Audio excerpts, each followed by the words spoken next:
Richard Wolff es un economista y profesor emérito de la Universidad de Massachusetts Amherst. Es una figura prominente de la economía heterodoxa, lo que significa que sus puntos de vista se encuentran fuera de las corrientes principales o mainstream de la economía, como el keynesianismo o la escuela neoclásica. Wolff se identifica como marxista y se centra en el análisis sistémico del capitalismo. Para Wolff, las crisis económicas no son fallas temporales o errores de gestión, sino fallas inherentes y recurrentes del propio sistema capitalista. Su trabajo se enfoca en cómo la búsqueda de ganancias por encima de todo conduce a la desigualdad, la inestabilidad y, finalmente, a crisis cada vez más severas. La advertencia de un colapso sistémico. Las alarmas que describe el usuario están muy alineadas con la visión de Wolff. En sus entrevistas y programas como Economic Update, a menudo enfatiza que el sistema capitalista está en un estado de deterioro avanzado. Los puntos clave de su advertencia incluyen: falla del gobierno. Argumenta que los gobiernos están a merced de los grandes capitales y, por lo tanto, no pueden o no quieren abordar las causas profundas de la inestabilidad económica. Sus soluciones se limitan a medidas temporales que posponen el problema. Aumento de la desigualdad. La brecha entre ricos y pobres es, para Wolff, el motor principal de la inestabilidad. A medida que las corporaciones acumulan capital y los salarios se estancan, la demanda de los consumidores se debilita, lo que provoca ciclos de auge y caída. Burbujas financieras. Wolff a menudo señala que la economía se basa en burbujas de activos, bienes raíces, acciones, etc., que inevitablemente estallan. Para él, estas burbujas son una forma en que el capital intenta mantener las ganancias ante una economía real estancada. Crisis de la deuda. Tanto a nivel individual como gubernamental, la deuda se ha disparado. Wolff considera esto una señal de que el sistema se está sosteniendo artificialmente, creando una situación que no es sostenible a largo plazo. ¿Qué dice la economía mainstream? Los economistas de la corriente principal, en general, no comparten la visión de un colapso sistémico total. Si bien muchos reconocen riesgos y desafíos, sus análisis suelen centrarse en la gestión de estos problemas dentro del marco del capitalismo. Recesiones como ciclos normales. Muchos economistas consideran que las recesiones son parte del ciclo económico normal. Proponen herramientas de política monetaria, como subir o bajar las tasas de interés, y fiscal, gasto público o impuestos, para mitigar sus efectos. Regulación vs colapso. La mayoría cree que los problemas del sistema, como la desigualdad o la especulación financiera, pueden resolverse a través de una mejor regulación y supervisión, no por un colapso total del sistema. La resiliencia del sistema. La economía tradicional a menudo destaca la capacidad de los mercados para adaptarse y recuperarse, como se vio después de la crisis financiera de 2008, aunque reconocen las deficiencias de la respuesta. La noche en que todo cambió no llegó con un estruendo, sino con un silencio. Los primeros en notarlo fueron los mercados financieros, un suspiro imperceptible que los medios y los analistas del mainstream se apresuraron a calificar como una corrección normal. Pero para los que habían escuchado a Richard Wolff, ese suspiro sonaba a la última exhalación antes de la muerte. Alejandro, un diseñador gráfico freelance, había visto la entrevista de Wolff. La desestimó con una sonrisa amarga mientras bebía su café mañanero. El viejo loco de siempre, pensó.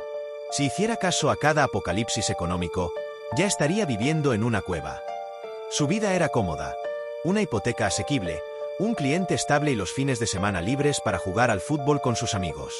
La idea de un colapso sistémico sonaba a ciencia ficción. El efecto dominó. El primer dominó en caer fue un banco regional en el sureste de Asia, un nombre que casi nadie en Occidente había oído. La noticia fue enterrada bajo titulares sobre celebridades y política. Pero la onda expansiva no tardó en llegar. Una semana después, la cadena de suministro de microchips se detuvo. Las fábricas de automóviles y de productos electrónicos en todo el mundo se vieron obligadas a parar. La bolsa de valores, que había ignorado la primera señal, reaccionó con pánico. En cuestión de días, las cuentas bancarias de la gente se vieron congeladas. No era un fallo técnico, sino una medida de emergencia. El gobierno, siguiendo los manuales de crisis, imprimió billones de dólares para calmar los mercados.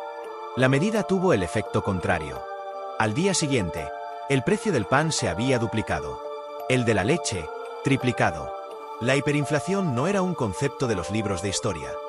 Era una realidad que te golpeaba en el supermercado, donde los estantes se vaciaban más rápido de lo que podían ser reabastecidos. Alejandro, que creía tener un colchón de seguridad, Vio cómo el dinero en su cuenta de ahorro se convertía en una cifra absurda que no valía nada. Su cliente principal le notificó que ya no podía pagarle. Su trabajo, que siempre había sido su sustento, se evaporó. El despertar del caos social. El hambre y la desesperación son un cóctel explosivo. Las calles, que antes solo eran escenario de atascos y prisas, se convirtieron en un paisaje de protestas y motines. Los disturbios sociales que Wolf había predicho no eran peleas aisladas. Eran el rugido colectivo de un pueblo que se sentía traicionado. La gente, que ya no podía comprar con dinero, empezó a saquear en busca de alimentos y medicinas. La policía, abrumada y desmoralizada, a menudo se quedaba de brazos cruzados, pues sus propias familias también estaban sufriendo. Alejandro presenció la caída de su propia civilización desde la ventana de su apartamento. Vio a sus vecinos, personas que él conocía y respetaba, rompiendo el vidrio de una tienda para llevarse un saco de arroz.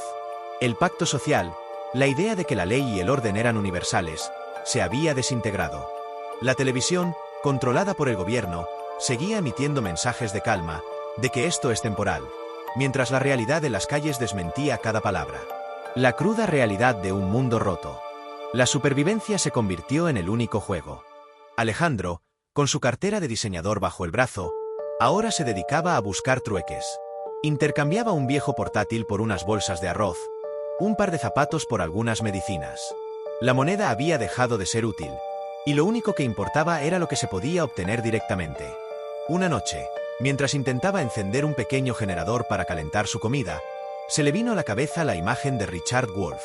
Recordó sus palabras: el sistema está jugando una partida peligrosa que podría estallar de un momento a otro. Ahora entendía. No era que el sistema hubiera fallado. Era que había funcionado exactamente como lo hacía, protegiendo los de arriba y dejando los de abajo a su suerte cuando la estructura de castas ya no podía sostenerse. La crisis no era un accidente. Era la consecuencia inevitable de la desigualdad y la codicia que se habían normalizado. Ahora, mientras la ciudad se sumía en un nuevo tipo de oscuridad, Alejandro se dio cuenta de que no estaba en una cueva. Estaba en una realidad mucho más aterradora. Una en la que la advertencia no había sido una locura, sino la voz de la razón. Y la gente, él incluido, no había estado lista. Y el caos, tal como predijo Wolff, era inevitable.